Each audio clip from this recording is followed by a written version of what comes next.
Interview में जब भी you are going to appear, right, तो पहला क्वेश्चन, सबसे पहला क्वेश्चन इंटरव्यू में क्या पूछते हैं, यू नो, सबसे पहला क्वेश्चन इंटरव्यू में पूछते हैं कि tell me something about yourself, right, tell me something about yourself, कि अपने बारे में बताओ. If they are going to ask you, tell me something about yourself, so only you can tell about yourself. You cannot include your parents. You cannot include your family background. Only about yourself, केवल और केवल अपने बारे में बताना होता है. तो इसमें आप क्या बताएंगे? अगर anybody is going to ask you this question, कि tell me something about yourself, तो what answer you would like to give, क्या आंसर दोगे? तो इसमें सबसे सिंपल वे में कभी ये नहीं बोलना है माई सेल्फ बंदे को ये कहते हैं. माई सेल्फ का मतलब होता है बंदे को. जैसे आपने बोल दिया माई सेल्फ इज भूपेंद्र या माई सेल्फ इज मोहित, तो अगर आप बोलते हैं माई सेल्फ तो इसका मतलब ये है, इसकी हिंदी निकालोगे तो ये होती है बंदे को ये कहते हैं. जो गुंडे उंडे लोग आते हैं ना फिल्मों में हैं, दे आर कॉलिंग कि बंदे को ये कहते हैं. But we are the civilised, we are educated, we are edificated, we are well mannered, well behaved, right. तो we should speak very sophisticated and very advanced and very elevated and point to point language. तो हमें इसका जवाब ये देना चाहिए, my name is this, my name is this, मेरा नाम ये है, and I belong to Bareilly, मैं बरेली से बिलोंग करता हूं. और जो आपने पढ़ाई कर ली है कि I have completed my graduation, post graduation, BEd, MEd, PhD, whatever you have done, okay. Not include your parents name. इसमें if you want to tell your hobbies तो you can tell your hobbies, अपनी hobbies भी बता सकते हैं. Your strong points and your weak points, अपने weak points बता सकते हैं. यानी अपने बारे में ही बताना है. Tell me something about yourself, okay. अगर कभी आपको अपने वीक पॉइंट्स बताने हो तो क्या बताओगे? मतलब वीक पॉइंट्स भी वो वाले नहीं बताने जो आपके रियल में वीक पॉइंट्स हैं. जैसे मान लो बचपन में कोई हाथ अगर आपका फ्रैक्चर्ड हो गया है या हाथ आपका टूट गया है, तो ये नहीं बताओगे कि I got fractured my hand.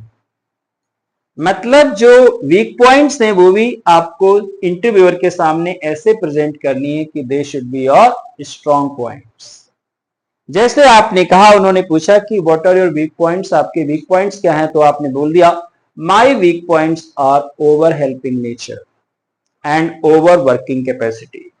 एक तो ओवर हेल्पिंग नेचर है कि हमारा नेचर है जरूरत से ज्यादा लोगों की हेल्प करना.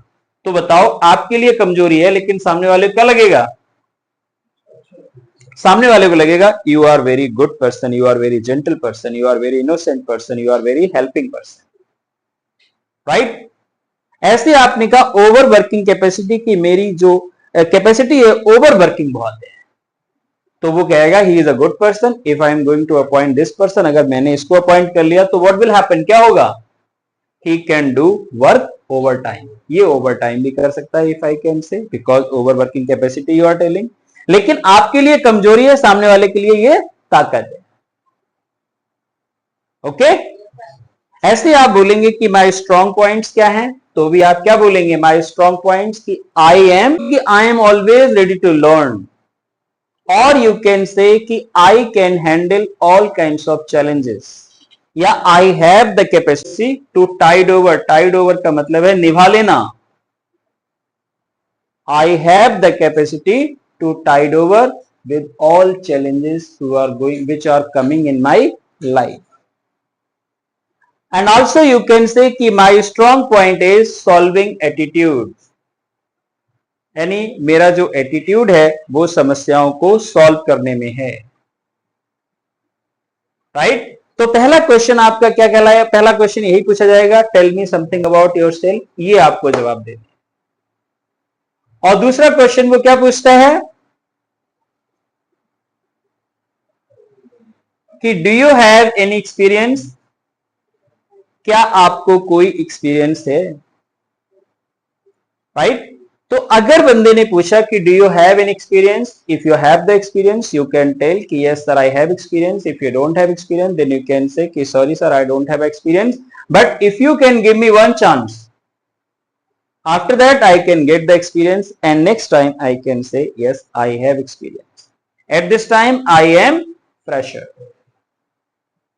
At this time, I am fresher. But if you can give me one chance, अगर आप मुझे एक मौका दे दोगे, then I can do best and I can get the experience. And next time, anybody is going to ask you, then you can give the answer. Yes, I have experience.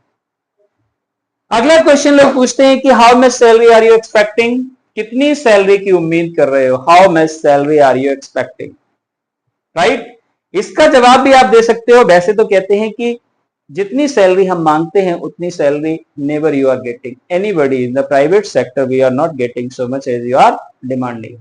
तो इसका एक जवाब ये भी होता है कि अगर किसी बंदे ने पूछा कि how much salary are you expecting, तो आप बोल सकते हो बेगर्स कांट बी चूजर्स, भिखारियों की अपनी कोई पसंद नहीं होती है। यानी any beggar is coming to your house, अगर कोई भिखारी आपके घर आ रहा है एंड ही इज डिमांडिंग कि I am desiring native buttered pancakes, मुझे देसी घी के पराठे खाने हैं, तो would you like to offer native buttered pancakes, के देसी घी के पराठे उसे ऑफर करोगे? No, you can not offer the native buttered pancakes, you can say only whatever I have in the kitchen, if you want to take it तो take it, otherwise you may go now. जो kitchen में available है अभी वही अगर आपको खाना है तो खा लीजिए, otherwise go now from here. तो आपने कहा कि जितनी सैलरी हम मांगते हैं, if I am going to demand 10,000 you will give me 5,000, if I am demanding 20,000 you will give me 10,000। तो इसका जवाब अभी भी दे सकते हो कि बेगर्स कांट बी चूजर्स, की भिखारियों की अपनी कोई पसंद नहीं होती है, whatever you can give me you can give me.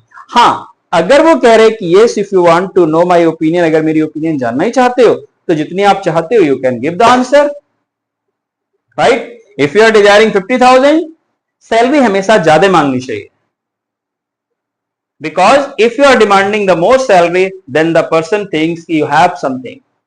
If you are demanding only for चिल्लर, अगर चिल्लर के लिए आप डिमांड कर रहे हो तो दे कैन से कि yes you are not, you don't have the enough capacity in you, so demand salary always more. क्यों भाई, जाना कहीं सैलरी तो मांगना है, कहना यस आई एम डिजायरिंग, कहना I am Ahmad and I am demanding the 50,000,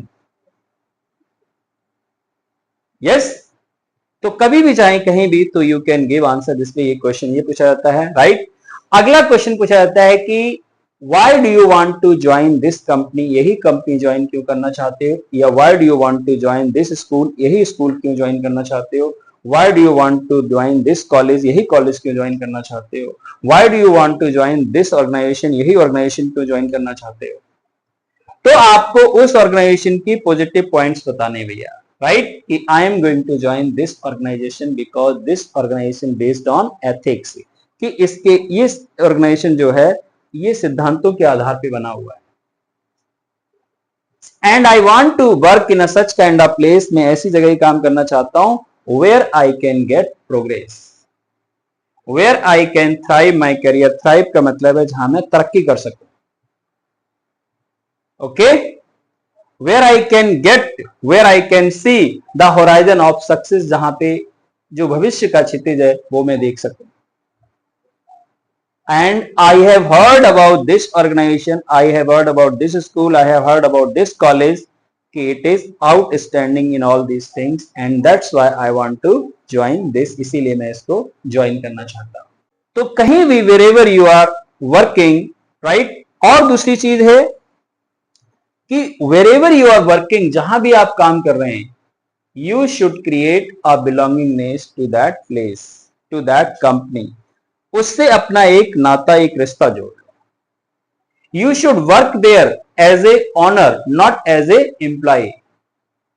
एक मालिक की तरह काम करो वहां पे, not like a employer, time passing employer, employee, कि केवल आप टाइम पास कर रहे हैं,